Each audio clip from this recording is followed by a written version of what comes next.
What's good, Savages? Welcome to another episode of Blue Collar Sports. I'm Savage Paulson, and with me, as always, is Zach McGibbon. What's good, Zach? Doing pretty good, Stefan. Another week, another episode of Blue Collar Sports. We're making our way through. Episode 3 of Season 2. We've recorded one every week for the last 3 weeks. I'm pretty happy ever since football season got started. Yep. Talking about football, we'll get to football in a minute here. But first, I want to start right here. MLB playoff pictures. The playoffs are upon us, just a week and a half away, I believe. Mm-hmm. And it's starting to shape up. We're starting to see what the playoffs are going to look like. Let's start here in the American League. If I look out, the Blue Jays, number one, are clinched last week. So for Canadian fans, that's pretty important. Pretty happy about that. Now, they have been struggling ever since they did clinch. So that's a little bit worrying because as I spoke in previous episodes, baseball is one of those games where you want to go into the playoffs on a high note with some momentum behind you. You don't want to be going into the playoffs like the Detroit Tigers are right now, losing 8 in a row. Just a few weeks ago, we were talking about the Detroit Tigers being maybe one of the best teams in the American League. And now they're fighting for the last wildcard spot with the Houston Astros. So I definitely want to talk to you about that. But the only team right now that's clinched a bye is the Mariners. They clinched yesterday. So and they have a first-round bye in the American League. We'll get to the National League in a bit. But interesting matchup right now. If we were to go into the playoffs as of today, the Yankees would battle against the Red Sox and the Tigers against the Guardians. And, the Mariners and the Blue Jays would await the winners. Or maybe the Blue Jays will slip and the Yankees will win the division. I think that's going to flip-flop for the next few days. They're tied right now. The Blue Jays have the tiebreaker, which that's a good thing. It's kind of a, if I look at all the teams remaining, there's really just the Tigers and the Astros that are battling for that last wildcard spots. The Boston might slip away. But they're +2 games on the wildcard right now. So I definitely love to see a Yankees, Red Sox. But I will say this, if the Yankees do end up winning their division and the Blue Jays have to play the Red Sox, I'm not sure that's quite a good matchup for the Blue Jays. We've talked in the past about their problem. Their starting rotation is good, but their bullpen might be a bit of a problem come playoff times. So what's your thoughts on the American League playoff pictures as we stand right now? Yeah, as somebody that's kind of been following closely with the Toronto Blue Jays and where they're going, it's been a little bit rough the last couple of games, especially with the way that the Yankees have been creeping closer and closer. And as you mentioned, as we're recording today, they have the same record, but like what you mentioned, the Jays have the tiebreaker. But right now, the Jays are in a battle with Boston, and Boston has looked really strong against Toronto. And you look at this pitching rotation that Toronto has. It was also just announced today that Jose Barrios is going on the IL. So that's also something to keep in mind, too. He was somebody that a lot of people were talking about in that fourth. Yeah, he was somebody that was being discussed in the fourth spot in that pitching rotation into the playoffs. And so we'll see what brings of that. It's been pretty clear that the Blue Jays have bbeen lacking Bo Bichette in the lineup, and there's been a couple of the last games as well. They've run into some umpire issues. That was crazy. That foul ball. Yeah, along that third baseline it was ridiculous. But I'm glad robo umps are coming back, are coming in, I should say. I'm glad that's coming in. That's all I'll say.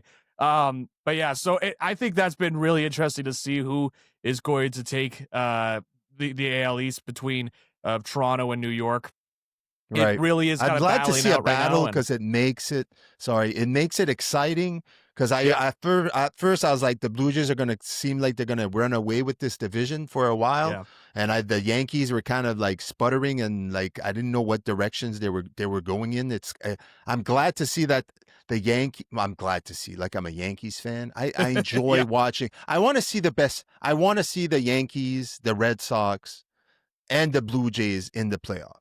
yeah, The Blue Jays because it's a Canadian team, but I want to see every year. I want to see the Red Sox and the Yankees in the playoff yeah, because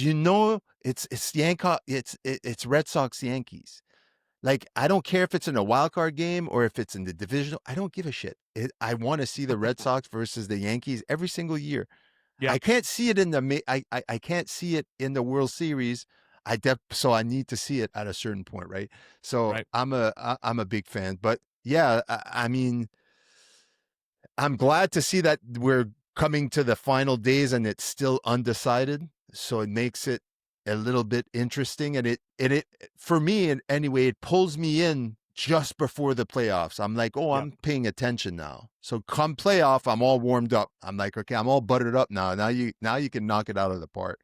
yeah. But what's your thoughts on because I'm looking up the stats right now. What's your thoughts on the Blue Jays approach come playoff time? As you said, Barrios now is injured on the IL. I didn't even know that. So Yeah. now if you look at their starting rotation, um, Definitely and then Gausman's if you going to look be in at their there. right, and you think Scherzer is going to be in there with the Scherzer's been a experience? little bit weird. Like if you had asked me a few weeks ago, I would have said absolutely Max Scherzer should be in there. But Scherzer has been a little bit off in the last little bit, Yeah, and he's been right, yeah, I think he's somebody that he'll definitely be on that playoff roster for sure. But I don't know if he is going to be, somebody within the rotation. I think they'll eventually have him in there, like what you right, mentioned, just to have that experience in the rotation. Somebody that's been in the playoffs and knows how the playoffs perform. Gausman obviously will be number one, I would say. And then you would look at Shane Bieber. Shane Bieber has played well enough to be in the right. rotation. Yeah, I Uh, mean that's why they got him. yeah, exactly. So Bieber for sure. I would have said Barrios before he went on the IL today. I would have said he would probably round out that What's rotation. the issue? I'm trying to remember what the issue was. I'll confirm that to you right I'll now. look up. So who's the next guy in the in the rotation then? Well, there's Bassett but Bassett does not look great in the last little Yeah, bit. he's been Ba- struggling, right? he's been struggling hard the last little bit. It wouldn't shock me that even if with Barrios going in, it's with an elbow injury. Has something to do with his elbow for Barrios. So it wouldn't shock me though. Like even if Barrios isn't able to be ready for the playoffs, that they still get away from Chris Bassett and choose somebody else. So Yeah, yeah, this is just it's been rough on the pitching end of things for this Blue Jays squad.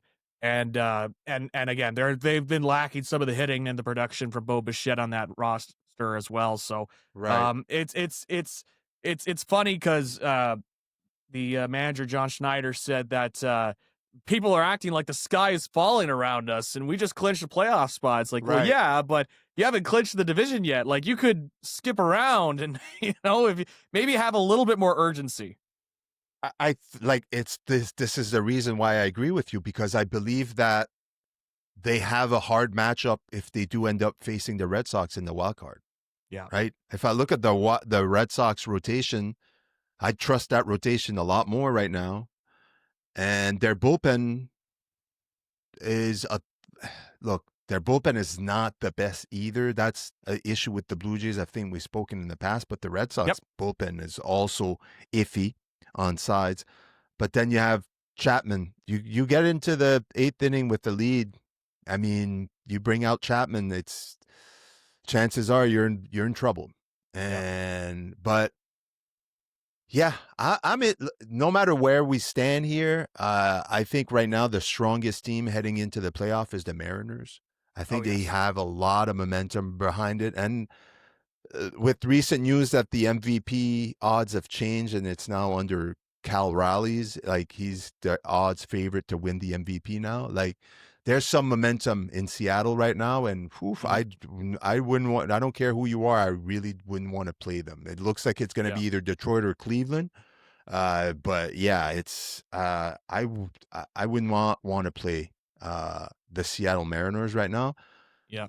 But again, they have a bye, which we all know in the past what happens with teams that get by, right? It's like these teams that have been battling for this last wild card spot or for positioning in the wild card race. Mhm. They always seem to get into the playoffs all warmed up because they've been playing. Some of these teams have been playing playoff baseball for over a week now, just Yeah. to gain ground. And I've been around baseball for a long time. I mean, I coach and I'm around players and athletes, and I guarantee you I I'd rather play as many games as possible close to playoffs and not have any days off and just get momentum going and get your hitters good uh, uh, and seeing the ball well, the more pitches they could see. Like, I don't like long strings, 2, 3, even up to 4 days off before you play baseball again, especially after you just clinched the excitement. You're like, woo, we all won. Look at the great season, MVP for Riley and blah, blah, blah. Yeah. And then all of a sudden you have to play a team that's probably been battling for 2 weeks straight just to make the playoffs and to beat another strong team in the wild card. Yeah, I'm not a fan of those. Like, I really Yeah. am not. And we've seen it. We've definitely seen how it affects team in the past. And we saw it, I believe, last year and the year before. And it's been a topic of conversation for for many years because the wild card teams don't seem the teams that get the bye don't seem to be getting through into either the divisional playoffs or the American League Championship. So Right. I don't know. I'm happy for the Mariners. They seem like they've got a lot of momentum going behind them right now with everything going on in their clubhouse. But I mean, they're 9-1, I think, or 8-1 in their last 9 games, like, or Yeah. 9-1 in their last 10. Like, they're on a roll, clinched everything. Like, yeah, good for them. I'm happy to see it. I need to go back to the last episode we did in season 1 where we gave our predictions for the Yeah. for the MLB season, and we gave who would come. I don't know if I remember, but I'm pretty sure I picked the Mariners or I don't. I have to go back. I have to go Yeah. back, but I have to go back and see if our picks were correct or not. Because Yeah. I picked Schoolball, I think, for uh, uh, Cy Young. I Yeah. remember that. I think I said he would repeat. So I'm excited Mhm. to go back and compare once everything is settled. Anything more you want to add to the American League playoff picture, Zach? No, I mean that Tigers and Astros race all of a sudden is looking like just to get that final wild card spot is something that I think is going to be fascinating to see if the Tigers blow it Yeah, to the point where they were at one point it was between Toronto and Detroit as the top of the AL. Now all of a right, sudden Detroit has been slipping further and further. If Houston can get into a winning path because they haven't been exactly strong either, right. 4-6 of their last 10, but Yeah, the but Tigers, man. if the Astros make it in the playoff, I'm always worried about the Astros Yeah, when they they get can into the turn it playoffs. on in the playoffs, and Absolutely. so with Yeah. the Tigers going into this losing streak as we're recording this, it is not looking good for Detroit. So all of a sudden, that final spot of the wild card just got super Right. interesting. They're up And four I to think one it's right very. now against the Guardians. Oh, there you go. And so Yeah. it's getting fascinating. It's really fascinating. I mean, I look at the other teams and I think I could pretty confidently say, the Rangers are out. They're the next Yeah. one out there, but they might be still mathematically possible, but it's going to be real tough. And the No, Royals as well. they're So out. No, they're everybody's out. So there you eliminated. go. Yeah. Yeah. Only the So Astros and the Tiger and the Detroit. So everybody, yeah. yeah, the only team that it's between the Red Sox, the Tigers, and the Astros. But like I said, the Red Sox are 2 games up on these guys. So they have to lose all their games while Detroit wins all of their remaining games. So Yeah. it'd be like, you know, yeah, Is it a I'm bad telling you. omen, by the way, that I just realized I've been drinking out of this cup? It is a New York Yankees cup that I got while I Oh, was in shit. while I was in New York to see Aaron Judge a few years ago. Yeah. Is that a bad omen? we've been talking about Wait, it on the wait, wait. show if Like we we've can't been curse. We cursing can't teams. curse and shit, man. Like, come on. The We're Yankees win not the. cursing people. If the Yankees win the World Series, we'll talk about it. But until then, maybe No, we'll talk all right. about it if they make it. So if you had to, I won't get you to pick a team right now to come out of the Yep. American League because I think we're. Let's wait till all the dust settles to see who comes out. Yeah. Maybe in next week's episode. By that time, I think we'll be ready to make our predictions for the playoffs. Yeah. So let's move on to the National League. The National League has always been my favorite. I'm a National League kind of guy. I loved it when the pitchers used to hit. I loved it. I don't know what it was with the National League. I've always loved the National League above the American League. Uh, Better pitching in my day. That's definitely what I remember in the 90s when I was watching baseball as a kid. Like all the National League teams, those Braves with the Glavine and the Maddox and all Oh, those yeah. guys. And the Expos with Martinez and yeah, it's anyway. I digress. Here's the playoff picture for the National League. You got the Brewers and the Phillies that have clinched a bye, so they're definitely not playing, waiting, which worries me for the Phillies a little bit. Again, what I said earlier, but right now, if I had to pick a team to make it to the World Series in the National League, I'd pick the Phillies. Yep. I think it's been a few years they've been knocking at that door, and they've been devastating loss in the playoffs in the last few years. I think this year is the year they punch through and make it. You got the Dodgers; they're in third as well, so they've clinched their division. You still have a race here in the wild card, mathematically possible. You got a lot of teams here: 1, 2, 3, 4, 5, 6, including the Mets that are currently in. But anywhere from the Reds to the Marlins are still in quote unquote a race. But to be Yep. honest, I think it'll be between the Mets and the Reds till that last spot. Maybe the Diamondbacks get hot at the end. Let's see. They're 6-4 in their last 10, but the Reds are 7-3. The Mets are 500, 5-5. So you got to look. Even the Giants are 3-7 in the last 10. They're 3.5 game behind for the last wild card spot. So a little bit more action here in the wild card, but the top of the divisions have all been decided. That's definitely the comparison if I compare it to the American League. Yep. The Cubs, the Padres, all in there, and right now it's between the Mets and a bunch of different teams, which I'm less interested right now. I'd love for the Reds to make it. Mhm. I want to see De La Cruz and that team. They're exciting. I don't know. I've always been a fan of that of the Reds a little bit. They're always been like a team I like to watch. They're always exciting. There's always exciting players. Either it's the pitching or the hitting or whatever. Uh, and obviously my Giants. I'd love for my Giants to go on a run right now and against all odds grab that last wild card spot, but I don't know. I don't think that'll happen. So, what are your thoughts right now on the National League playoff picture? Yeah, it's a little bit more wide open as you mentioned. That last spot is really something I'm kind of keeping an eye on. I like you want to see the Reds make it into the playoffs because I want to Mm-hmm. see Ellie De La Cruz in the playoffs and how he Right. could perform. I think he's such a exciting player whenever he's out there. And so I think it'd be really cool to see the Reds being able to make the playoffs just to kind of shake things up.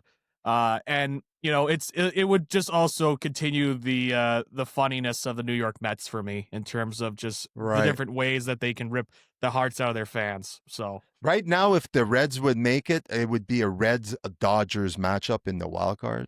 That would be fascinating. a really, really fascinating series. I think the Yes. Dodgers would win, obviously. Like they're so stacked.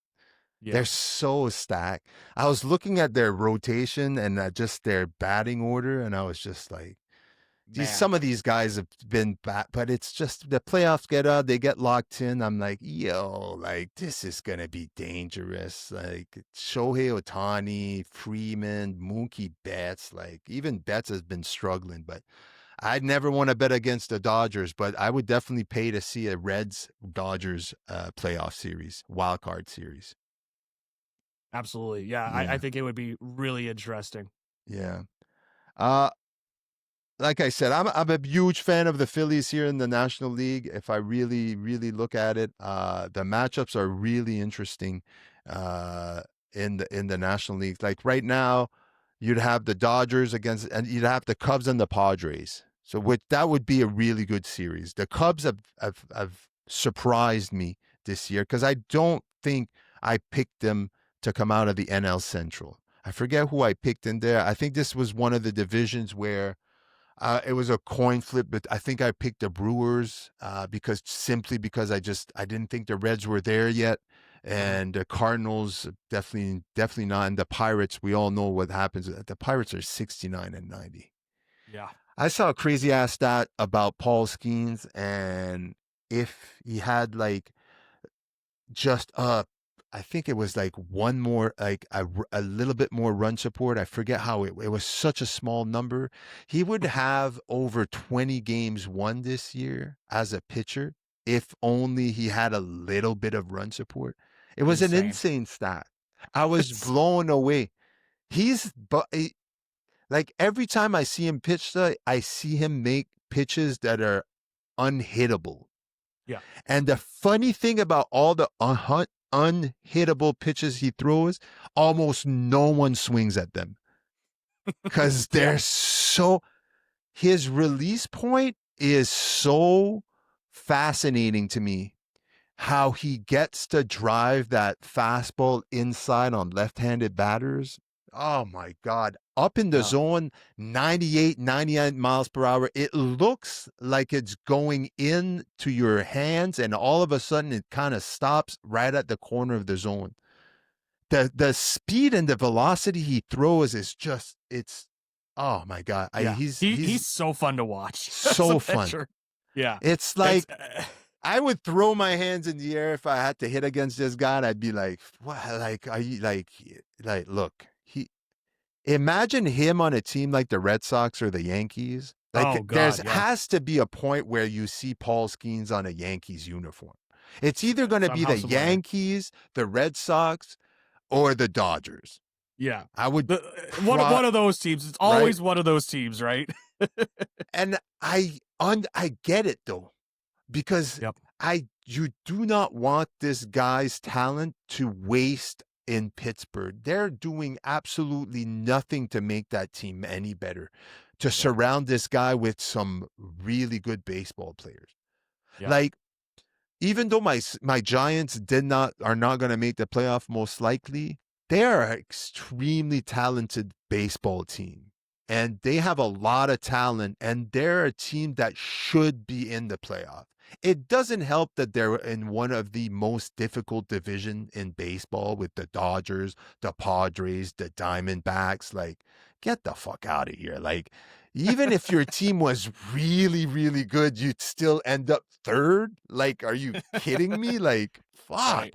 So it's but their team is talented. I look in Pittsburgh right now, and I'm blown away that they're not able to put a better that they're not able to field a better team behind such a superstar of a player.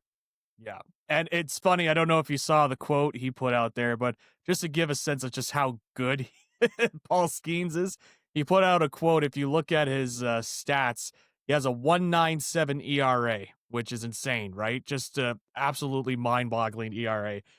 But it's worse than his ERA the previous season, which was a 1.96. Oh And my so, god. and had schemes like, oh, I guess I'm having a bad year this year. It's just that just goes to show how crazy, he is, and how crazy talented he is. And I He like you, I would just hate to see him waste away in Pittsburgh. he gives up 2 runs per game and you still can't win baseball game? Yeah, he's got 10 wins, 10 Bro, losses. That's crazy. bro, He's lost 10 games while allowing less than 2 runs a game. that's insane. Crazy. This guy Unbelievable. should be 31-3 right now. And what's his record? Does he have a His losing record? No, he's got a 10-10 record. Oh no, you froze. Shit. You good? Yeah, you froze. It froze a bit. No. Oh, it was also frozen on your end too, so That's it all was right. all good. So yeah, what's his record right now? It was 10-10 last I checked. Oh my He's got God. 10 wins, My 10 God. losses. Yeah. I can't. How? Okay, wait a minute. I gotta talk more about this. Fuck it. All right. I'm gonna ask ChatGPT something. Here we go. How many starts did Paul Skeens have this season? And what's his record?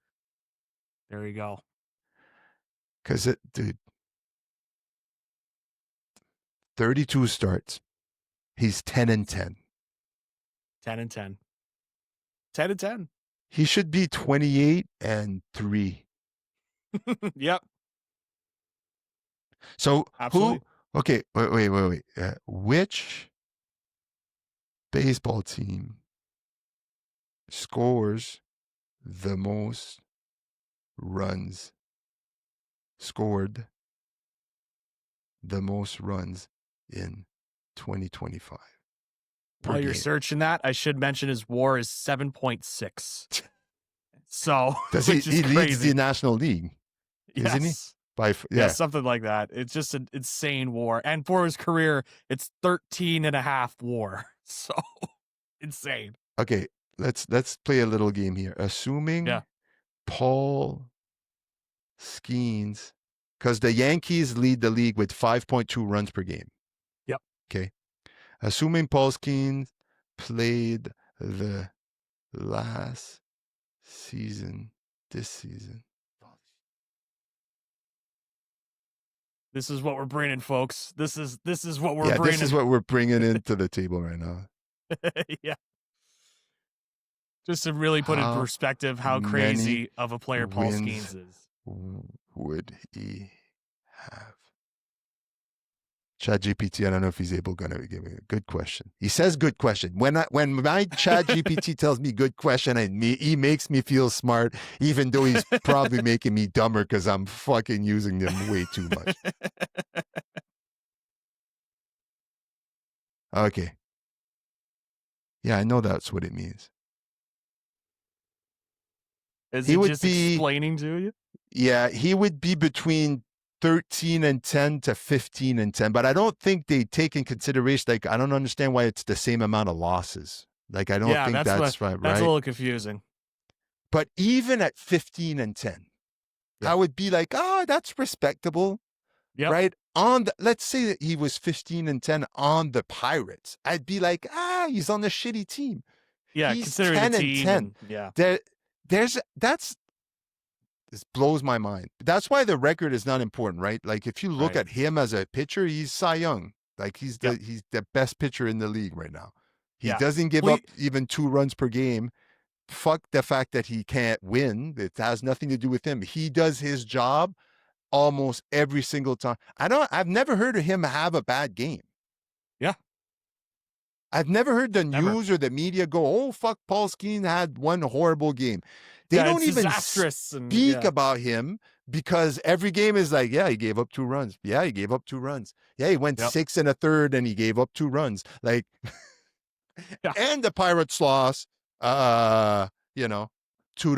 Like, it's like, fuck. Like, it's crazy. It's crazy because I really, really hope for baseball that his talent doesn't go to waste. And look, I feel like I'm being critical of the Pittsburgh Pirates.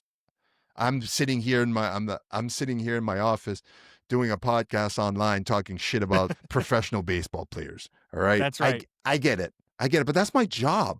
It's my job. Anything else to add to the National League? Because I could spend all night asking her potential questions to ChatGPT. Maybe that's what our show should be. We just ask the AI questions about what if.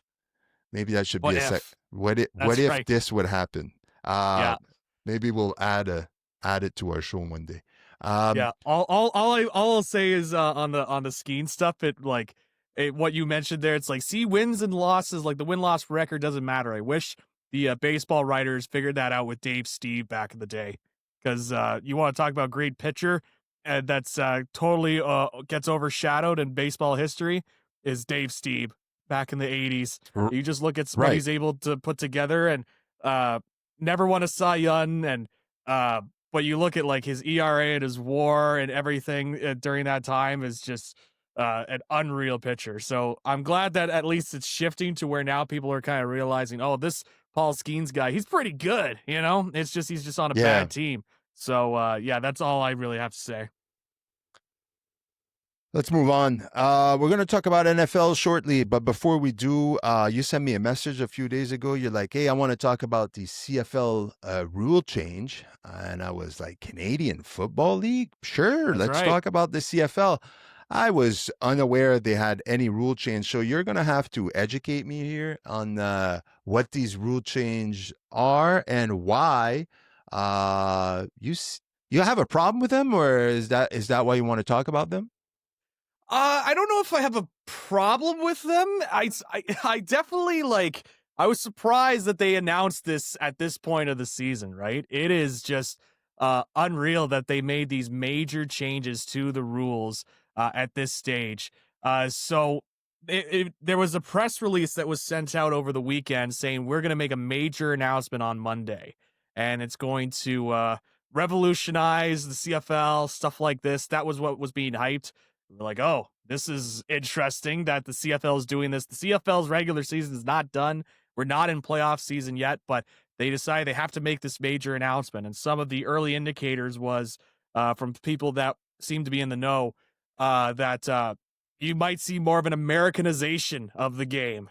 And I heard that. It was like, uh-oh, Oh, that doesn't sound great. But it was announced. So the commissioner of the CFL, Stuart Johnson, who used to be the head of TSN, and he was just recently appointed as the commissioner for the CFL. okay. He makes this big announcement. And so I've got the rule changes here, but essentially it is going to be a 2-year phased approach, changing elements of the game. So in 2026, for the 2026 season, uh, before I even get into it, how familiar are you with the CFL rules? Are you a CFL guy? Like, I do you watch am Alouettes a games or? I am not a CFL guy. I know they play on a bigger field and they Yep, throw a bigger ball. that's right. That's There's a lot of different rules that make it very Canadian. And there's so right. And I also know that they have to have a certain amount of Canadian players on their that's right. teams. Right. Yes, the ratio. That's about all I know. There you go. So yeah, I don't know So I'll squat. so I'll help Right. try to fill you in on some of these CFL rule Perfect. changes. Perfect. So first phase, 2026 phase, as they have it, they have the modified Rouge rule. Do you know what the Rouge is, Mr. Stefan I do Paul? not know what the rouge is. Rouge is what you apply on your face as a girl, and you want to That's blush, right. like fake That's blush. right. Right? My daughter puts it on. There you go. It is not that kind of Rouge in the CFL, as you'd be shocked to hear. So the Rouge essentially, Is it the it's red one of zone? the things. It's kind of like it's not the red zone. It's more of a. It's what makes it very uniquely Canadian. It's where, so let's say you're a special teams player, you're a punter, and you punt the ball and you kick it out of bounds on a punt, Mm-hmm. you get rewarded a point. If you kick a field goal and you miss, and the field goal misses, and but it goes to the back of the end zone, you get a point. If Okay, so if it goes out of bounds at the end of the end zone. Yeah, right at the very end of the end zone. And so you would get a point. And that was one of the big things about it, where they want to encourage more special teams play. And I'll mention one of the other big rule changes that kind of impact special teams too. But essentially, you would get a single point if it would, you would miss a field goal, but it would go to the back of the end zone, or if you punt the ball and it goes to the back of the end zone, stuff like that. They have modified the Rouge rule. So the Rouge will no longer include a single point for a missed field goal attempt that goes wide of the goalposts. This was a big controversy a while back because there was a game between the Toronto Argonauts and the Edmonton Elks where the Argonauts kicker missed a field goal. It was a tie ball game with 3 seconds left in the fourth quarter. They missed the field goal, but because he kicked it hard enough and it went to the back of the end zone, they were still awarded the point. So Wait even a though he minute. missed the field goal, yeah. So even though he missed the Is field that goal, why the goalpost is at the beginning of is not at the that's right, back of close to the the end goal zone? line. Yeah. So it's trying to encourage more, returns out of the end zone and try and Oh, I encourage also more know the special end teams zone is play. bigger, right? Yes. Well, it used to be. We'll touch on that a little bit more. What the Um, fuck? I know there's a lot of changes. So they modified the Rouge rule. And so now, but instead, if the returner takes the ball, he Oh returns the man, ball out it's of the end cut. I zone, but can't. doesn't get out of the end zone. Uh, like if he doesn't take the ball out of the end zone, the returner, uh, and he like takes an E or something like that, then that would count as a point. That would be your Rouge. So, Okay. that one is a lot better for me. I won't lie. I kind of like that modified Rouge. You still have the Rouge in the game. It's still something inherently Canadian. And so I like that. But it also kind of ties into a future change I'll talk about. Other smaller changes is that the placement of the benches. So it used to be that the benches were at the same side of the field. So you'd have like the home bench on the left side and the away bench on the right side, and they would all be on the same side of the field. Now they've done it to where the benches are on opposite sides of the field. So you got left side of the field, right side of the field. That one I also don't have an issue with. And so it's supposed to, encourage, have the same time to run out for like substitutions or something like that, right? So you have your opposite field team Okay. benches, and the big change as well that I don't think is getting talked about enough because these other changes we'll dive into here, but they've changed it from a 20-second play clock where the referee blows in the play clock. So they get the ball set, then the referee blows it in. It's an automatic 35-second play clock now. So when a guy goes down, the play clock resets automatically, as opposed to you run up, you set the ball, then the referee blows in the play clock, and then that would be 20 seconds once the referee blows it in. One of the unique aspects of the Canadian game was the fact that it could be unpredictable at the end with it being a 20-second play clock that you blow in. And but that was one of the things that the commissioner mentioned, that there was too inconsistent in timing. And so that's why they reverted to the automatic 35-second play clock. So these are the changes in 2026. The big changes that has got a lot of people very upset is in 2027. And I'm interested to hear your thoughts on some of these changes. The main ones being that the goalposts will move from the goal line to the back of the end zone, similar to what you see in the NFL.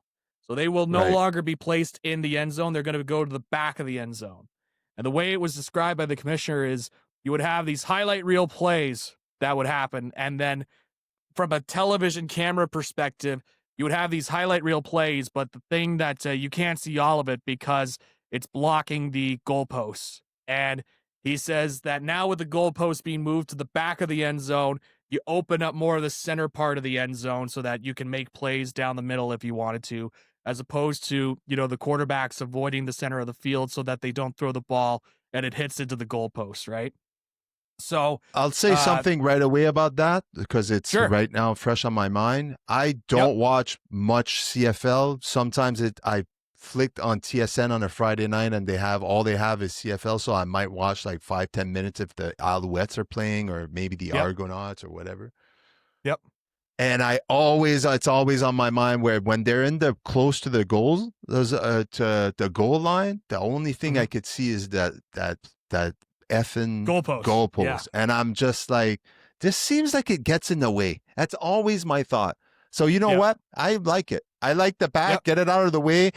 Listen, if you're gonna give me this big end zone, this 20-yard, it's 20 yards, right? Well, I'll talk Okay, about so that I'm in a minute, but assuming yes. they're gonna go back to a 10-yard or maybe a 15-yard. But Well, we'll discuss it. dude, if they make it bigger, I'm in. If they make it bigger, I'm in. Yeah. But yeah, you're gonna give me a 20-yard goal zone, like field zone, like yeah, get that goalpost out of the way and let me make some highlight reel. Like, imagine all that space you have in there. Yeah, I'm good with that. Next, what's next? So there you go. There you go. And so these are the big ones that have got a lot of people talking. I think this is what has got a lot of people upset, because I'm not going to lie, and I might be going against some of the CFL hardcore fandom. If you talk with some of the hardcore CFL fans right now, they are mad. They are that mad they're about moving all the these goal changes. zone. Yeah. Like the combination of all these rules. Right. So, but these are the big ones. But I get it think. though. If you're a huge CFL fan, like let's say you're one of those persons that don't watches the NFL and the CFL is all the football that you consume, and now all of a sudden in 1 year or 2 years, the game you've grown up watching is not going to look the same at all anymore. I get it. Yeah. I get the perspective. Yeah, I think absolutely. I think it's. I mean, I don't want to say what I want to say. I think it's like whatever. Like, but again, like I'm not a hardcore CFL fan. If they started changing the NFL to make it look more like the CFL, for example, I'd be like, what the fuck are you doing? Like, I've been watching this game since I was like 10 years old. Like, what are you doing to me? Like, no, we're good. We're good. So I get it. I get it. It's these distinct products, right, that you're watching out on the field. Absolutely. So the big one I think here is, and this is something I will say that I don't really love either. So you were mentioning about the end zones, right? About how they were 20-yard end zones. Well, they have changed the end zones to be 15 yards. Okay. So they're bigger than the NFL's, right? But they're also smaller than what they were in the CFL. It's in the middle. And this was their way to saying, look, we're not doing everything to the NFL, but we're also going to shorten the stuff from the CFL because of the way the goalposts move and everything like that. They say it's going to help increase, more. The big thing I see here, projected gains of repositioned goalposts, 10% more end zone completions and 60 more touchdowns per season. I don't know where they came up with the math on this, but they're going to give you a smaller end zone and they expect more touchdowns? Correct. Because the goalposts have now moved to the back. Okay, I get it. So, but here's my thoughts. If you're going to remove 5 yards, that means now the complete field is going to be smaller, right? You're right, because now that means that the field itself has shortened from 110 yards to 100 yards. Right. And that's the one that I think has got people really upset. You still have the width is still CFL length. Right. It's a 65-yard width, so you still have a wide football field, but you don't have the 110-yard field. So you won't have the 55-yard line like right at the middle anymore. It's now going to look a lot more NFL. It was 100 and before it was what? Before it was 110 yards, and now it's going to be 100 yards.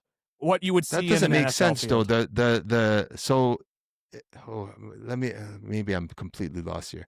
The end zones, are 20 yards right now each, right? Currently, yes. So they that's will move 40. To 15 yards. That's 40 yards. That means the field is not 100 yards, like the field of play before the end zone is not 50 yards and 50 yards on each side.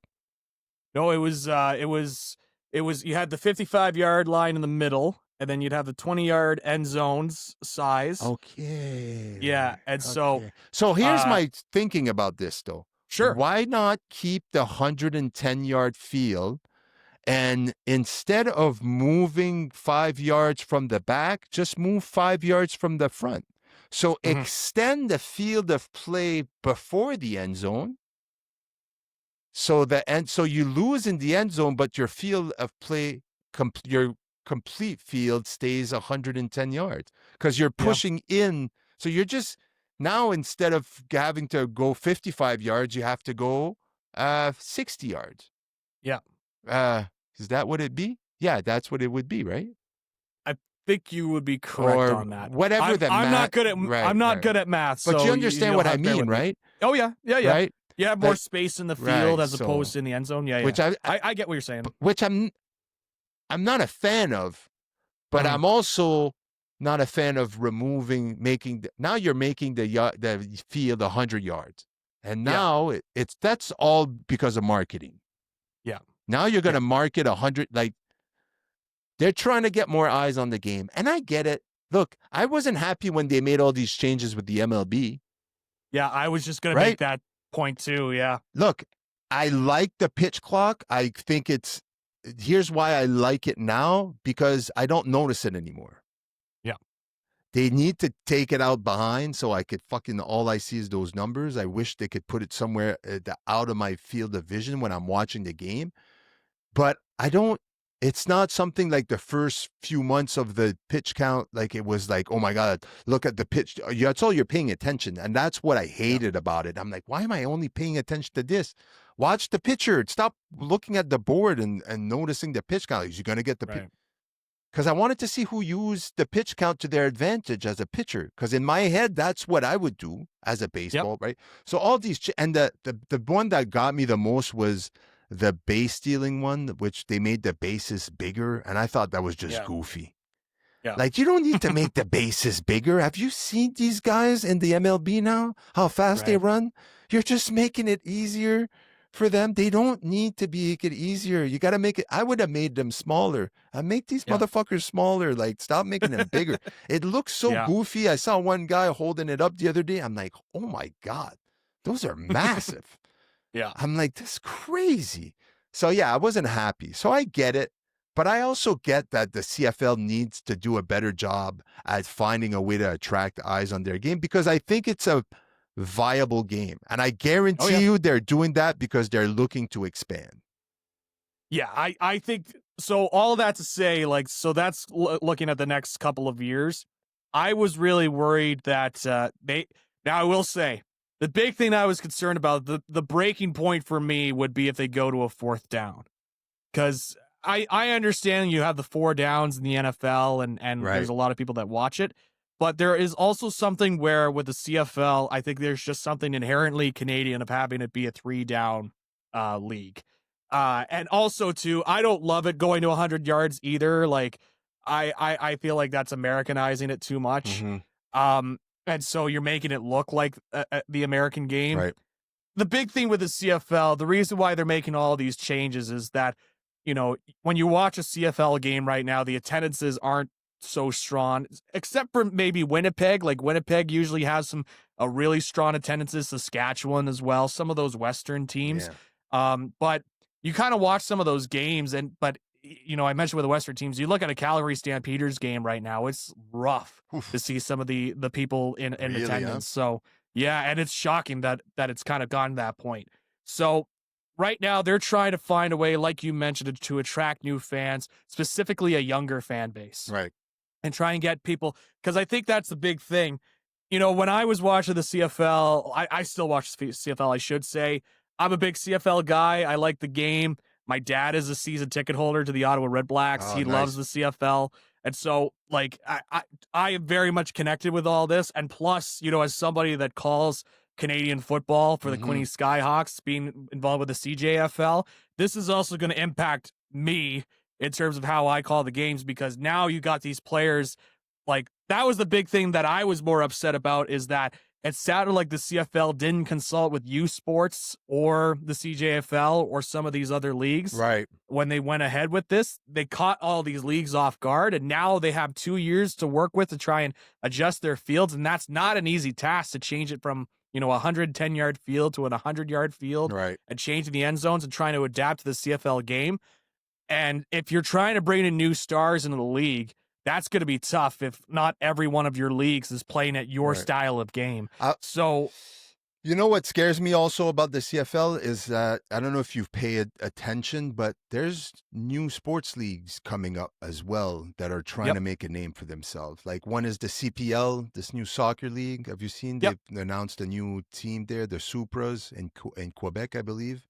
Uh, so there's a lot. You know, you're looking at the women's hockey league. You know, like there's a lot of professional leagues trying to make their way to mainstream. yep, And I think, especially in Canada, seeing the CFL kind of sputter out, you know, in the last couple of years, attendance is low, and I'm pretty sure the ratings aren't the best either on T. Again, I'm not sure about that, but if yep, the attendance are low, chances are there's less people watching it at home as well. yeah, So I get it. they're scrambling right now and they want more eyes on their product. Do I agree with all those changes? I don't. Like, I think there's a few of those that are just, again, you want to distinguish yourself because you're playing football, but it's the Canadian Football League. So Yep. you definitely don't want to have the same product. It's not like you're watching like the USFL and the NFL, Yep. like, or college football in America versus, everything else in Canada. It's a distinguished, it's different game. Or even though we call it the same. So yeah, I get it. Yep. But again, I'd rather see the CFL survive and strive than to Mhm. get hung up on these little things. That's I my know. that's my thing, right? But Yeah. again, I get it if you've been a fan all your life. Like, I'm sure your dad is pissed about most of these changes, right? Well, it's funny. I texted him the day that the changes were announced, and he wasn't as mad as I thought he would be about Mhm. some of these changes. He was upset about the 110-yard, Right. and he had concerns about the play clock as well, going from 35 seconds. Because some of those CFL games, when it came down to the wire, that play clock really played a factor into the pace of play. So the other ones, like the Rouge, I think is totally all right. I'm okay with the goalpost personally. That might be a hot take in the CFL community. I don't Mhm. mind the goalpost moving, but it's the look of it, right? And I think the worst thing that the CFL could be is just NFL light. You know what I mean? Right. Just Canadian NFL. Like, I don't think fans want to see that. Like, they got to Absolutely. show Right. something different. Right. So so that's why I don't love the change to the 100-yard field. And the commissioner didn't rule out eventually going to 4 downs, which I don't like that at all. Right. I think I'd much rather keep it at the 3 down mark. And so the big thing that I think the CFL has problems with is that there's really not a marketable star that Right. they can really push behind. This is what I was just about to say. Like, if you're going to spend and invest and to make all those changes, because let's face it, like, you're looking at money right now in the Yep. investing a lot of money in making those changes and marketing this game. I don't think they're spending their energy in the right place right now. Because if I was Yeah. the CFL right now, or if I was in charge of the CFL, my number one concern would be to make more competitive teams, to make sure that more teams are competitive. Because right now, you can have a losing record in the East and you make the playoffs. That Yeah. shouldn't be, and I get it, there's 8 teams. I get it. There's 8 teams, right? 9 teams. 9 Nine. teams. So, number Yeah. one, but I understand that they can expand without doing this first. But I don't even think they should expand. I think they should invest in teams to make, they should maybe come up with rules change or something to make these teams more competitive so Yep. that, yeah, because you only have 8 teams, and if there's only 2 or 3 teams that are competitive, that means there's a lot that more than half your teams are completely not competitive. And I think is what makes this, for me, hard to watch, because I don't want to see a 1-9 team versus a 2-8 team in week 10. Like, I don't want to see that. Yeah. I want to And see fucking dominance, and I want to see, right. and like you said, I want to know the names on their jersey. Yeah. Every time I watch the Alouettes, there's a new quarterback. I'm like, Yeah. what is going on here? Like, Yeah. I watched a game a couple weeks ago, and now I'm watching a game and it's not even the same team. I'm like, that Yeah. guy in quarterback, he was fourth string 2 weeks ago. Now he's the starting QB. Like, what's going on? Yeah. That's why I have a hard time with this, just getting behind the CFL, because you're right. There's no star. There's no storylines that can be made with those superstars. It's a harder sell in this social media type of day. Like, Yeah. that's why the NFL is striving right now. So for me, I Yeah. think they're spending their energy in the wrong spot. Yeah, I agree. Like, we do not have a guy. There's not a Doug Flutie that's the face of the league right now. Right. There's not a Damon Allen or an Anthony Calvillo. Like, some of those name quarterbacks, Ricky Ray. Like, right now, I would say the closest they have to the face of the league is Nathan Rourke, who's like, it should be easily marketable for the CFL. You have a Canadian quarterback Mhm. that is on playing at a most outstanding player level. That's their MVP. It's the most outstanding player. Right. You have a guy that's playing at an MOP level, and he's Canadian. right? We very rarely hear about quarterbacks that are Canadian playing at such a high level. You should be pushing that, all out there. But the only time we've heard about Nathan Rourke in the last little bit is him being opposed to the new rules that are being put in. Like, he was outwardly saying these are garbage. Like, that's not Right. what you want when it comes to stars. But, for me, like, as an Ottawa guy, like, in the 2010s, it was Henry Burris for me was like the big star of the Ottawa Red Blacks. And, Mhm. I had the chance to work with Henry Burris at CTV when he eventually made the transition into morning television, then went back to the coaching realms, is now a coach for the Bears, I think.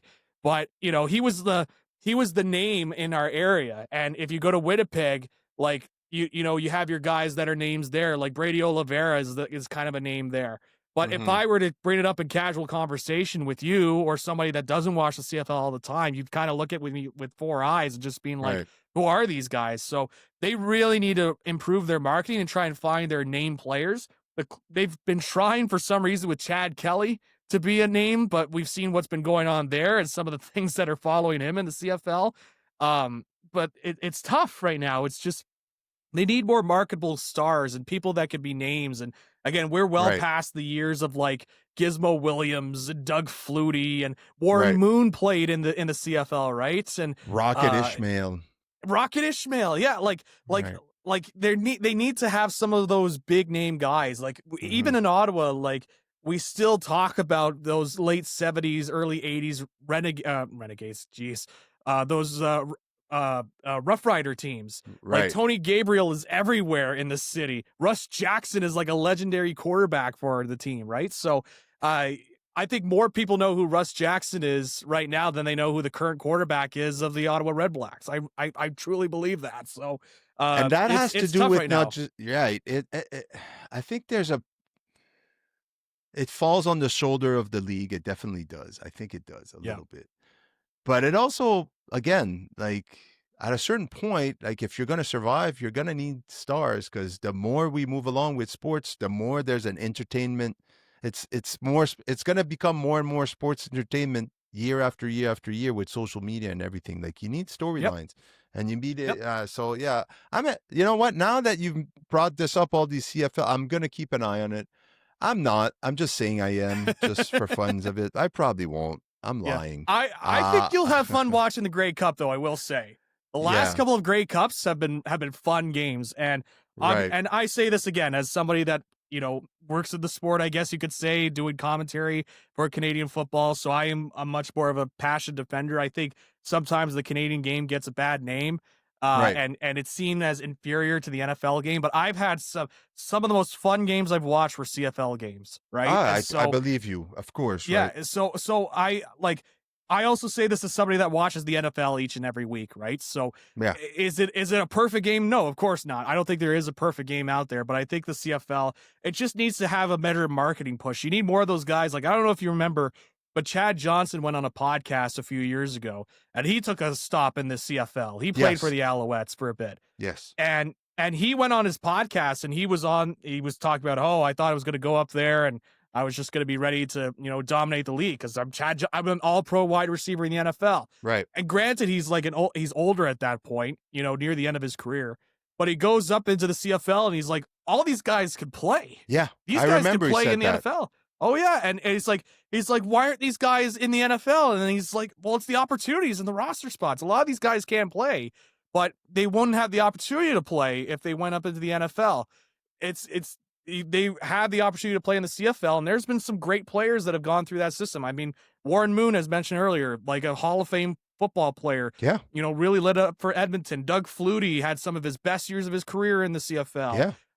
I'll even go into more recent example. One of the guys that used to play for the BC Lions, Cameron Wake, the edge rusher, he ended up having a Pro Bowl seasons with the Miami Dolphins. Yeah. Like, there's been strong players that have gone Absolutely. through into the CFL. Right. It's just they have to market that a lot better. Right. Absolutely. No, I agree with you. I agree with you. And I will be paying a little bit more attention. You got me just like last year, you got me paying a bit more attention to hockey. Now I'll be paying a bit more attention to CFL. This is what Blue Collar Sports does. Let's You go. never know which sport we're gonna have our eyes on. What's next? Cricket. I was watching a bit of That's cricket. right. A guy I work with today he has his headphones on. He's Yeah. He's He's India, Indian. Pakistan. He's Indian. He was watching oh, you knew the game? He was watching a game. I'm Oh like, the yeah, fuck are you watching? it's a big rivalry Yeah. in cricket, India, Pakistan. So he was watching the game. I was like, what the hell? From one football game to the next, let's talk a little bit about NFL. I want to bring something up. Look, we're Thursday. There's actually Thursday night football going on as we're recording it at 8:34. The game must have started, no? Oh yeah, Yeah, definitely. it does. It's 0-0 in the first quarter. Seattle versus Arizona. I want to talk about something that, because we've discussed this a few times in the past few episodes about top 5 quarterbacks and who we think is the top 5 and who is Baker Mayfield in the top 5. I saw something this week and made me think, and this guy we never talk about. I don't think he's in a lot of people's top 5, and I think he should be. I really think he should be. His name is Jared Goff. Since 2021, Burrow has 16,500 passing yards. He has 17,648 yards. Lamar Jackson has 107 passing touchdowns. He has 122 passing touchdowns. Patrick Mahomes has a 97.1 passer rating. Goff has a 101.1 passer rating since 2021. So I extend this question to you, Mr. McGibbon. Why isn't Goff in the conversation of the top quarterbacks? At least, why is he not more in the conversation of top NFL quarterbacks? This is going to be a not very statistically based argument, so take it for what it's worth. It's blue collar sports. There's a reason we're called That's blue right, collar. Blue collar sports. You know what? You're right. It is blue collar sports. What am I saying? We do things on the low. All right. It's like we're not experts. We're not, and we don't hire experts. We pretend to be experts, and we just give our fucking opinion about sports. That's all we do. That's right. Right. That's right. Enough Sorry, I'll throw these pretending. calculations out of the way and just think with my head here. So, have you ever really seen Jared Goff take over a football game? Never. That's why he's not a top 5 QB. Right. It's like, that he just never really takes over a football game. I never watch a Detroit Lions game and go, wow, Goff played well. I was just, it's a team. They're one of those teams that just plays. And here's why I think it's not because, I think it has to do with the fact that it's not because he's not good and that he doesn't take over the games. I think is that we're looking at the way Campbell coaches this team. It's a team mentality first, and no one on that team is looking for that fame. No one is looking for that attention. They don't give a shit who gets it. It's all about winning football games. And that's the mindset that the Detroit Lions have exuded in the past few years, ever since Campbell's been there. This blue collar, if you will, attitude to football. We're just going to grind. We're going to outwork you. And our guys are going to hit you harder than your guys are going to hit me. And that's all it's going to be. And then, you just happen to have a really, really good quarterback. Yeah. Really good. But you also have very good receivers that always finish at the top of the league in yardage. Yeah, because Jared Goff is really good at passing them the ball. And then you have really good running backs. And then you have really good special teams and a really decent defense. It's the Detroit Lions are the Detroit Lions. They're not Goff's team. They're not Montgomery's team. They're not Laporta's team. There's no ego on that team. And I think that's why you never hear about him. You only hear about the guys with the big egos and the flash. I don't know. That's my perspective anyway. Yep. And I think Goff is like what you touched on there. Like he's a very efficient quarterback with the right system around him. He's very efficient. And like what you said, and I think we want to emphasize it here, we're not saying he's a bad quarterback at all. Absolutely not. But he knows how to play that system super well. And I know when I say system, you immediately think system QB, but that's not necessarily a bad thing all the time. If you could play in that playbook and play it at the highest level, and you're a guy that can, go in there and make the passes that you need to. And I think that's the thing with Jared Goff is I think if you come in with the expectation he's going to take over a game, you're going to be greatly disappointed. Mm-hmm. What you get from Jared Goff is he knows how to make his reads. He knows how to time the release. He knows how to utilize the weapons around him. Like what you mentioned too, he's also got a strong running back duo behind him in Montgomery and Gibbs. Yeah. They're just Yeah, I ready forgot to and willing. mention Gibbs. I didn't even mention Yeah. Gibbs. I completely forgot. So they've One of the got a best great running backs. back duo. Yeah. They've got great wide receivers. Yeah. They got a great tight end.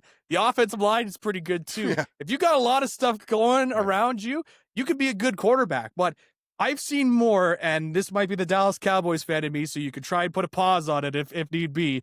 But I've seen Dak Prescott take over a game way more than I've seen Jared Goff take over a game. So Yeah, like, I would agree with it. Yeah, I definitely would agree with that. That's why I argued more for Baker Mayfield in the top 5, because I've been seeing Baker Mayfield take over a game way more in recent years And than don't I get me have wrong, with Jared Goff. I'll put Baker Mayfield before Goff right now Oh, on yeah. that top 5. So Yep. if we're trying to fight for who's number 5 right now, Yeah. I'm right now on my board. Baker Mayfield's at the 5th position right now.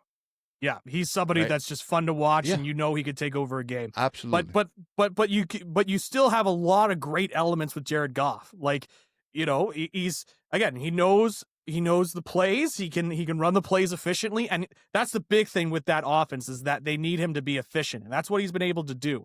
They've not told him to do Right. anything else. They've not told him to be the guy to play hero ball or anything like that. They've just told him, "Hey, we need you to run the offense, be a bit more of a game manager, and be efficient." And that's what he's done. And that's perfect. And that's great for Jared Goff, right?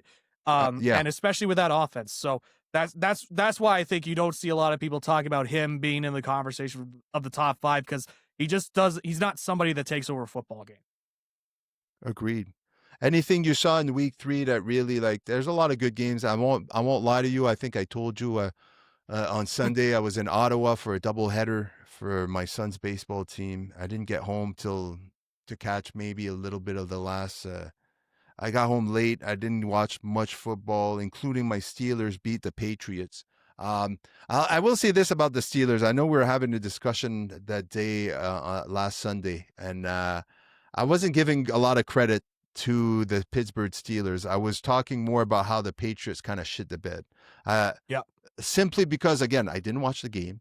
I didn't. It's because I saw online that everybody was saying how bad the Patriots played and how worrisome some people are, simply because Drake May is their quarterback. He's young. He seems to have a lot of potential to be maybe a star in this league. And right now, with a new coach and a new system and all these new things, things aren't seem to be meshing. But I will say this. Yeah. What I saw from Pittsburgh, then I watched the highlights. And then I started listening a little bit more how the game unfolded.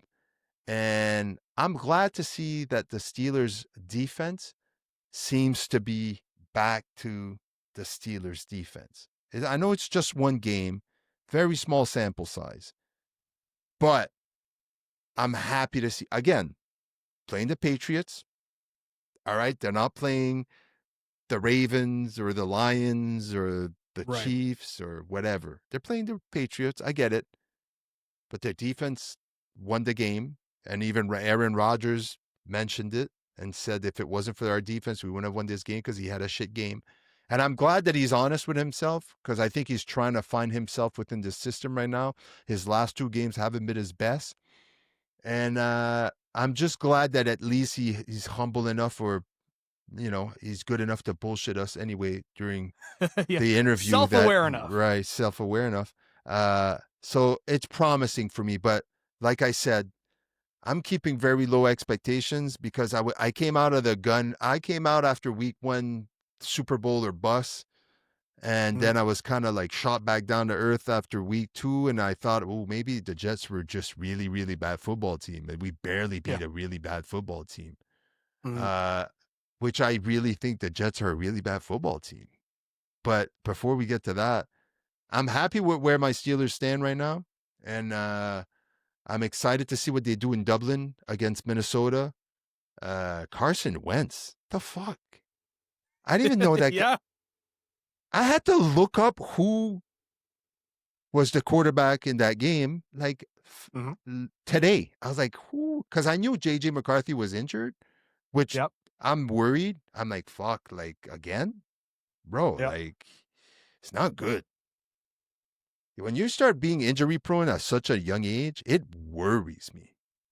It worries me.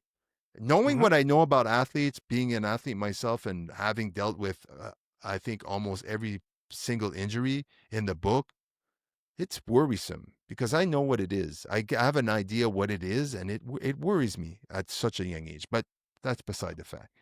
So yeah, so I'm excited to see the Steelers in Dublin against the Vikings because I think they have a chance to win. I think they still would have had a chance to win with JJ McCarthy, but now I saw Carson Wentz and I'm like, well, maybe I'm not as confident anymore. Maybe they're a better football team, but I guess we'll have to wait and see. Yep. Um, yeah. So, as like I said, I didn't watch a lot of football. But quickly, let's not stick to here. I'm just going to ask you the question you answer. Are the Jets a bad football team? I'm actually not willing to say that quite yet because they've been I know they're 0-3, Right. and it is the New York Jets. Right. I know I am going. I my back's against the wall on this one, Right. and Yeah, there's a I lot. know There's what not a I'm lot going of against. space for you to defend yourself over here. Yeah, I know. So I understand how this will come off. It's like, really, is Zach going to go to bat for the New York Jets that are 0-3?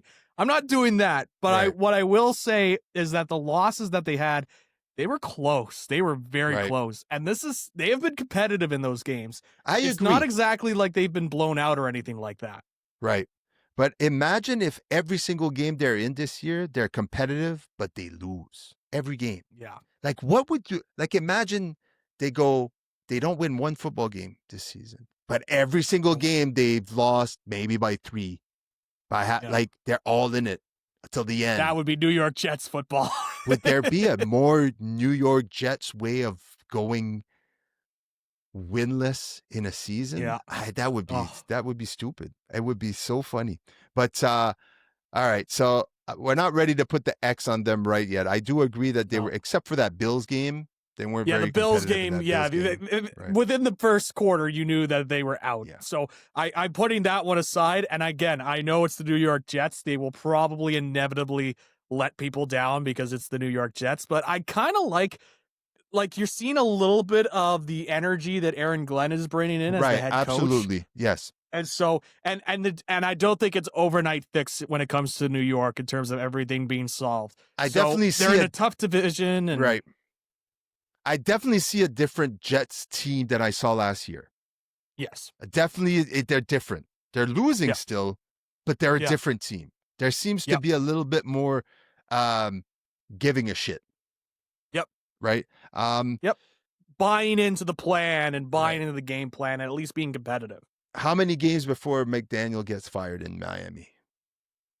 I would be shocked if he gets to the trade deadline, whatever the trade deadline is. I think it's like week 8 or something Yeah, like that.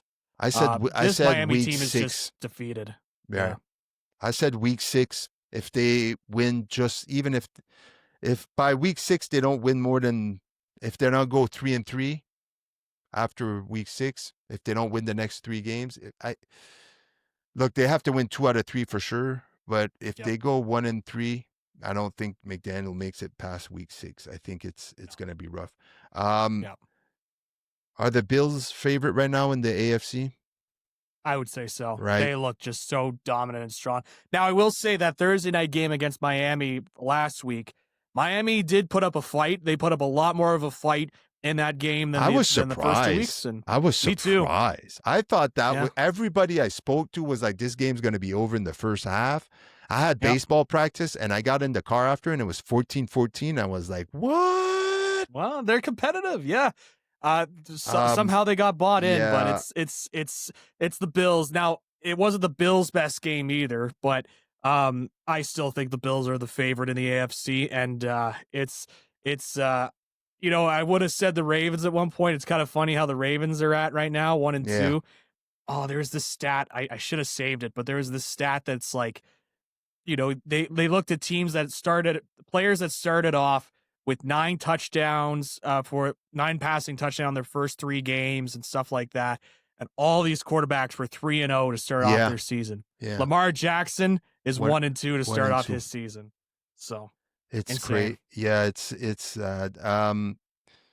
I will say this early on. I think the Colts are the Minnesota Vikings from last year. It's going to be similar. I think it's going to be like, Ooh, oh, they're going to lose 2 games. Daniel Jones going to get all the thing. Then they're going to shit the bed when they get to the wild card. yeah. I was wondering if the Colts were going to be the New Orleans Saints of last year, where the first 2-3 weeks they Oh. were throwing up these bombs, right? Like 40-point bombs. I remember it Yeah, from, they went like the 2-0, and Cowboys game. everybody was like, oh my God, Saints They to the figured it Super. out. Yeah, David yeah. Carr or Derek Carr, whatever. Derek Carr has found his game Yeah. again. He's a I Pro forgot Bowler, about and then that. all of a I sudden, forgot about that. yeah, just a Yeah. decline. So I will say they did win, but it is against this Tennessee Titans squad that I think that head coach needs to go in Tennessee. I know he's only in his Right. second year, but some of these decisions, I'm like, I don't think he's going to last much longer. Really bad.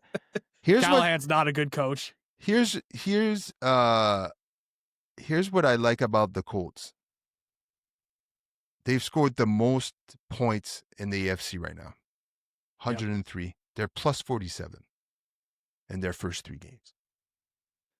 The closest is plus 31s in the Bills. Look, I know the competition maybe hasn't been the same, but it's fucking Daniel Jones. Right? It's like, wow, okay, he's for real. I'll give him his prop. He's playing good football. I think this Colts team is for real. But again, I think it's going to be just like the Vikings last year. They're going to play really well, and then they're going to get into the postseason, and then they're going to have to face a team like the Bills or the Chargers, maybe. And then it's going to be, boom, 1 and out. That's my prediction right now. But they might be the Saints as well. Chargers are looking good. I like what the Chargers are doing. Like, for real, like, Chargers are good, man. They're a good football team. Right? Jim Harbaugh knows how to put together some good football teams, and he gets the message down with them. And I think that guy's. Here's my hot take, Stefan. I think that guy's a good football coach. Yeah, wow. I think he knows what he's doing. Yeah, scorching. It's If I could right now, it'd be flames around you. Whoa, right? Yeah, it's what a scorching hot take that is. But that is a good football team. I remember when he signed as the head coach. I was surprised how there wasn't more talk about how this was going to make Justin Herbert a better quarterback. Yeah. I think there was the concern about because historically he's always been like a pound the ball down your throat, running focus coach.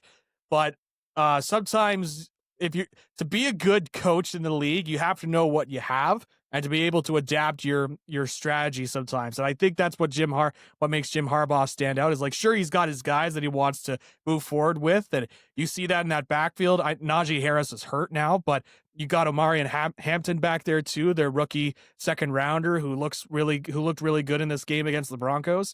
But he's able to adapt and he realizes, hey, I've got Justin Herbert and I've got all this like talent here. I better utilize him. And so I also like this Chargers squad too. They look really, really good. They look bought in and they look like they are locked in together. I did want to go back to your Colts point quickly. Yes. I'm still not bought on the Colts yet. All right. That's fine. I'll say that. The teams that the Colts have faced and have won so far have been the Titans, who suck, and the Dolphins, where we've been talking about Mike McDaniel being let go potentially during the season. The only other team that they beat was the Broncos, and they did beat the Broncos, and I think we both agree that they're a good team that with a good defense, but the Broncos were able to get by on a 29-28 victory. Do you think they can beat the Rams this week? The Colts? I think that's their toughest this year, right? Because if the Rams always seem to go under the radar. Right. Absolutely. So they got the Rams this week and the Raiders next week. Yep. And their Cardinals. They'll beat the Raiders. Right. They seem to have a really here's my hot take of the day. Sure. The Colts will be the last unbeaten team this season. Ooh, I like that take. That's a good, because that schedule has the potential for them to. That's why I'm looking at undefeated. it. I'm like, they're going to go. I could see them going 5-6-0, 7-0. Like, yeah. So I'm gonna say hot take right now. The Colts will be the last unbeaten team this season. I like that. I think that's a good take considering the schedule and Yeah. everything else. I don't want to make upset my buddy who's a big Colts fan, and he's been sending me memes about how they finally turned it around. I'm like, Yeah. I didn't want to be the guy that's like, you beat the Dolphins and you beat the Titans. Let's tone it down a little bit. But I look, if I will say though, Daniel Jones has played way better than I thought he would at this stage, and I do think there are some good players in Indianapolis, and that division is ripe for the taking for them. So Yeah. I don't see, like, they could certainly win their division. That's more of an indictment of the division than it is how good the Colts are in my Yeah, mind, maybe. though. Yeah, maybe. Yeah. Let's move to the NFC for a little bit. Let's talk about your Dallas Cowboys because I know you watched the game, and I'm not trying to Yeah, dump do we on have you. to? We No, don't have to talk look, about them. I don't, I just want to know this from you that you actually watched the game Sure. and you're a Dallas Cowboy fan. Yeah. Yeah. I'm not even going to ask about the Cowboys. I'm going to ask about the Bears. All right. Okay. Was this a turning point for the Bears and for Caleb Williams? Is this what we expect to see from Caleb Williams going forward? Or was this just the Bears catching the Cowboys on a bad day? Little column A, a little column B, but leaning more towards, I think Caleb Williams. I think this Dallas defense is not a good defense, as we are learning in the first few weeks of the season. Mm-hmm. If you're giving up these moon balls to Russell Wilson, who got benched this past week and is we're gonna see Jackson Dart. You're letting in 400 to 450 yards passing from Russell Wilson at this stage of his career. I know he's got Malik Neighbors to throw to, but Yeah. uh, I don't think this Cowboys defense is very good, and I think we're kind of learning that a little bit more as these games go along. And I think that's what Chicago was able to take advantage of, is a pretty so-so, I'll say at best, Dallas defense, especially in the passing game. And it's Caleb Williams. Now, this could be a big confidence booster for him and No, saying, he's okay, playing I'm the starting to Raiders buy this in. week. So, That is like, true. if he can string a couple good games together, this is what he needs right now. Because there's been a lot of pressure on this kid to perform. They got new coach Ben Johnson. He's in here like looking great for this game. Now you're facing the Raiders, which you should beat. Let's be honest here. You should be beating these Raiders. The Raiders defense looks horrible. Yeah. Horrible. I started following this guy that you follow on Instagram. I forget his name. Dude, he does the best breakdowns. I forget his name, but he did a breakdown on the Raiders, like a few plays, and I was like, holy shit. There's some guys that aren't even moving their feet. They're blocking no one. They don't have any assignment. Like they're completely shit in the bed. But I digress a little bit. So yeah, if Caleb Williams can have himself a couple of games, this might be a turning point for him. But I just wanted to know your opinion because you're a Cowboys fan, and I'm not shit on you. Look, your team is 1-2. They're in a tough division. It's going to be tough with this. I know their defense is subpar. Pickens, we saw the reaction on the sideline. At least there's fire there. That's what I like to see. He actually gives a shit. I don't know if he gives a shit or he's pissed off about him not catching the ball. That maybe it's more of a ego thing than anything. But the Bears are playing the Raiders this week, and then they're playing. Then they're not. Then they have a bye. So if he can string 2 games together, 2 big wins, then to into the bye week, you might see something coming out of the bye week, refreshed, ready to go, and the Bears might be in business here. I don't think so, but there's a possibility here. I'm not a believer in Caleb Williams. I never was. I don't know why. It's just a complete gut feeling out of him. It's just he was really dominant in college football that last year, but I'm like, I don't know. I don't think it's going to translate.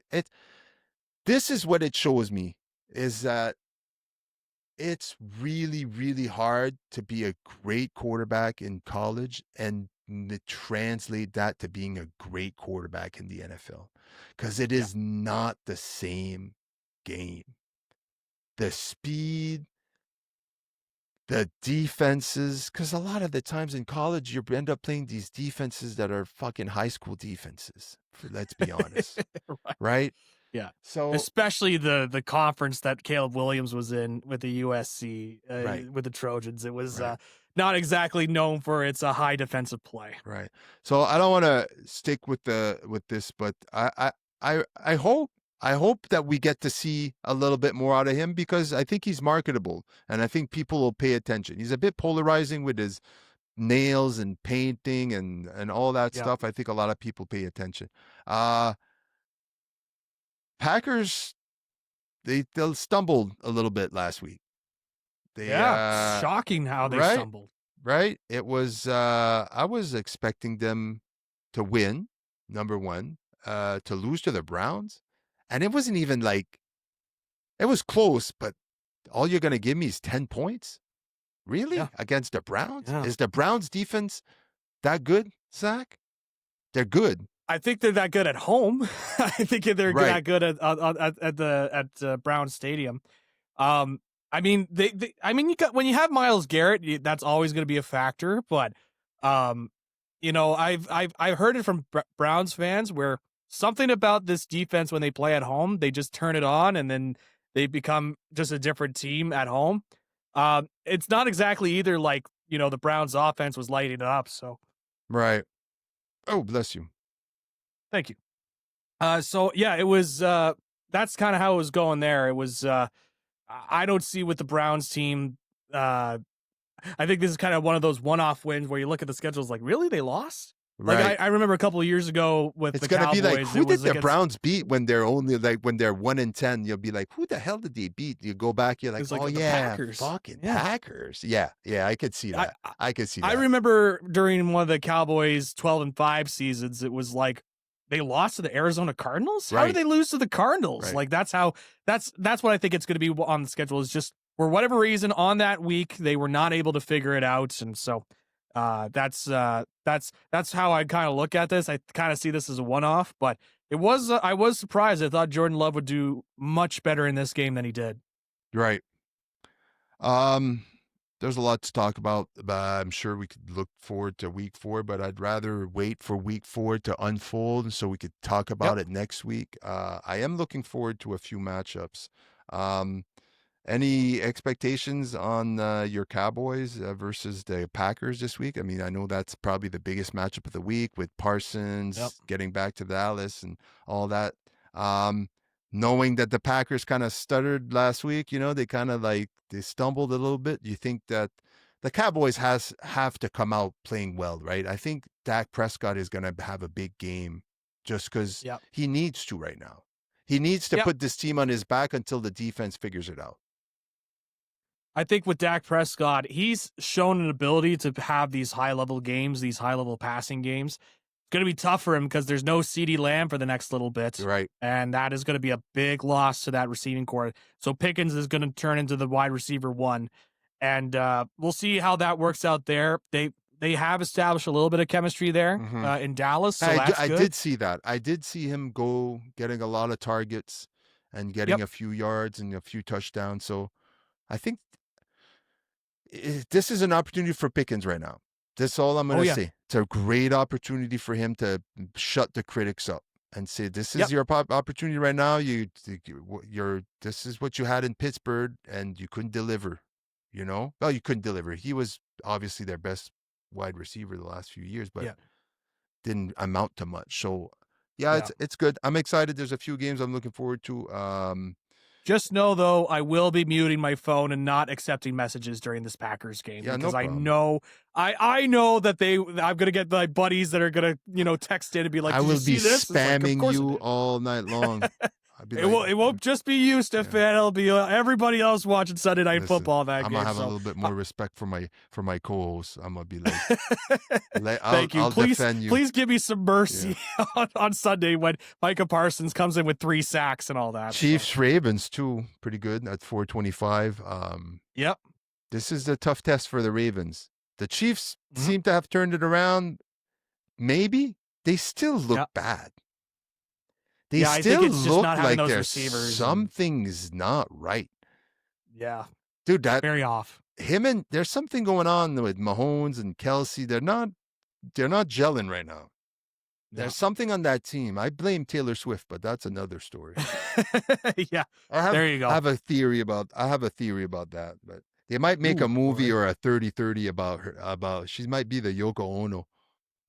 Whoa, that would be something. Holy jeez. Oh man, imagine that. I thought for sure she was going to be the halftime performer, but I saw some rumors it's not going to be No. her. So, yeah, this will be an interesting matchup though. These are both of these teams are shockingly 1-2, and those Right. are teams that I think everybody thought was going to be at the upper echelon of the NFL, and so I think this is one of those games. It's going to be shocking to say either one of these teams will be starting off their year 1-3.